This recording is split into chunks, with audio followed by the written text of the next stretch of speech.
What's going on, guys? Gomes here back again on another MLB The Show 19 Diamond Dynasty video. Today we are going to be going over our last Tops Now cards that we're going to be looking at. Of course, this is going to be the September Player of the Month, which is going to be coming out tomorrow. A lot of you guys might not know that. They've not done a great job advertising it. I do not believe there's going to be an SDS live stream tonight announcing it, but today we are going to be going over our Tops Now cards. So quickly, if you guys could leave a like down below on this video, definitely helps me out a ton. Subscribe if you guys are new to the channel. Come join the crew. A lot of fun coming out here. A lot of really good videos that I'm very excited to make as the season starts to wind down now. But let's just go right into it. As always, usually we go with the moments and look at the cards through here that we might see, and then we go for the actual Tops Now cards. Reminder that this is the Tops Now program, so all of these cards would have actually had to have their specific Tops Now card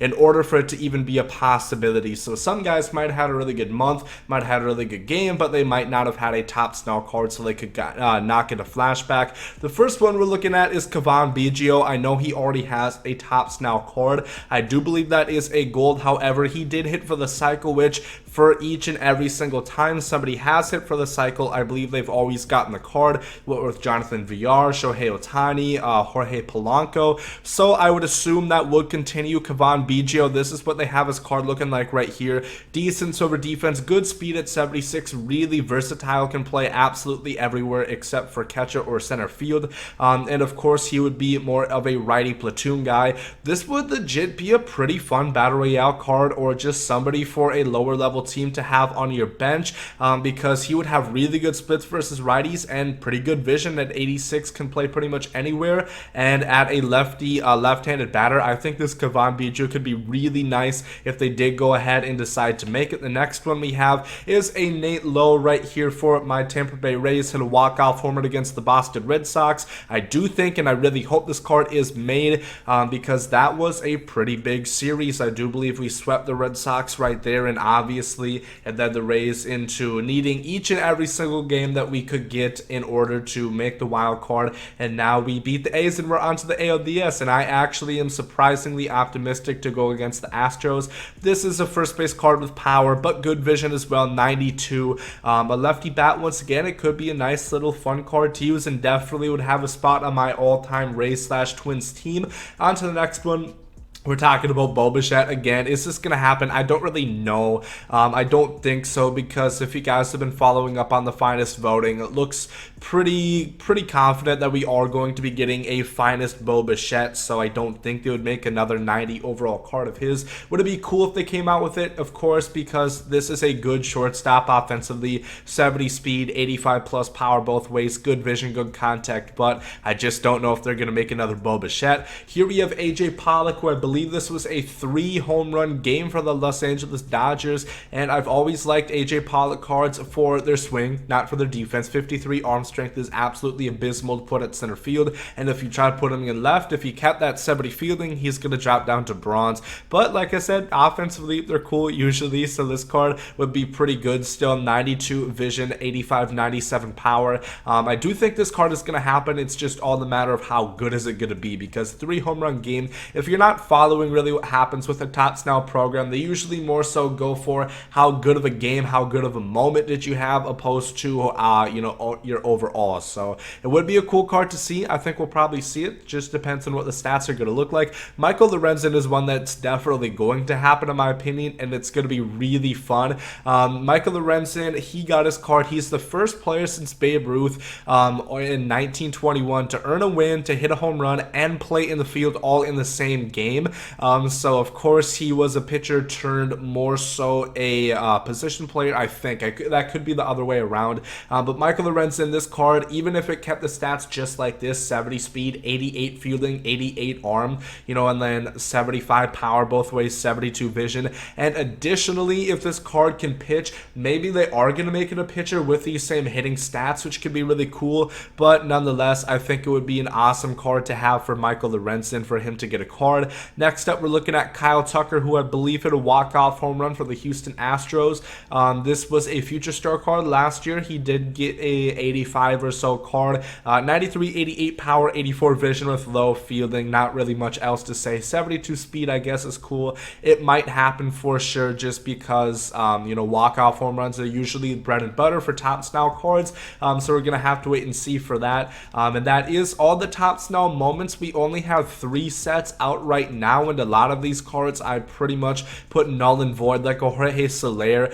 He'll probably get a finest card for the Royals. I would imagine it's between him or Whit Merrifield, and he already has an 88. Cards like Kurt Suzuki, now that they've been releasing these cards, you don't even really have to focus on talking about them because you already know that they're going to be getting a card in that aspect. But luckily, there's still tons of other guys that I want to talk about that did get Topps Now cards, and I want to mention them right over here. The first one, is going to be for the Chicago White Sox, and that's going to be Eloy Jimenez. Had a really strong season, did get upgraded to a silver. There's a chance that he might get a card. Of course, he already has a 90 overall Future Star, but he was named the Rookie of the Month for the month of September, so I think that's a possibility that we could see a card of him right over there. Obviously, it would be similar to Liss, I would guess. Good hitting stats, not so good in the field, and not great speed either. This one for the Houston Astros is a possibility in my opinion. Didn't quite get the no-hitter. I think he could have. There was some speculation that he just didn't want to deal with all the press. I doubt that, but Zach Greinke, of course, just did miss out on a no-hitter. So possibly he gets another card. It would be cool to see like a 90 overall Astros Zach Greinke. Been with so many teams, the Angels, the Brewers, the Dodgers, the Diamondbacks, the Astros, the Royals. So it'd be cool to see a card like a 90 plus of him with the Houston Astros. Going to see what happens with this October, how he does. This one I'm cautiously concerned about. I don't know if he's necessarily going to get it because I think he is likely going to be getting the Player of the Month card, which obviously I'm not going to make a separate video on. But for Player of the Month candidates, quickly want to get that out of the way. It's more than likely going to be Eugenio Suarez, Austin Meadows, maybe Jock Peterson, probably between those 3. I think Suarez is the favorite. If you guys have been following how they do it, they don't really give it to Diamond. So Alex Bregman had the best month, but he's already a 92, or he's like a 90 overall. So they obviously wouldn't most likely give it to him again.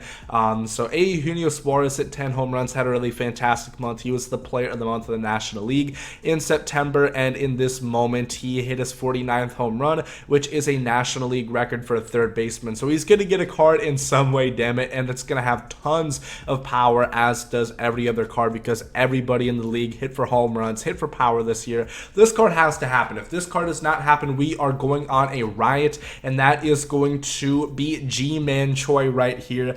He had a walk-off home run. This was in the stretch where the Rays were seemingly walking off every game that they were winning, and once again, it was very important because without those walk-offs, they might not have made the postseason. The Indians might have got there instead of them. And Ji-Man Choi, who does not love him? I really wish he could have gotten like at least a gold diamond card for my meme team, but I can probably still make use of a nice Ji-Man Choi at some point.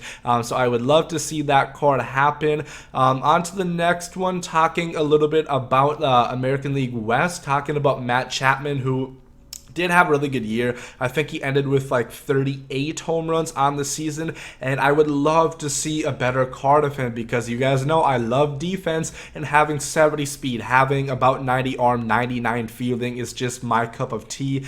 He hit a go-ahead 2-run shot, which helped to get them a win. I don't really remember who they got the win over, but once again, just kind of like the Rays, they had a little bit more of a cushion to work with. But for these two teams, I really think the Rays and A's should get rewarded with some cards right now, because without some of these close wins, they might not have made the postseason. So Matt Chapman, of course, had a phenomenal year. Might get the finest card for the A's, so that might be a reason not to give him a card regardless. But I just think he was so important, and I think he was so good, and obviously really big bias right there because I would just love to use this card in general. And then finally for the Houston Astros, talking about the last one, is going to be a Yordan Alvarez. Didn't quite hit diamond, could potentially with the postseason, and I know he does have a player of the month card already, but I really do think he deserves a 90 plus card for the fact that he was just so good. His Topps Now card was rewarded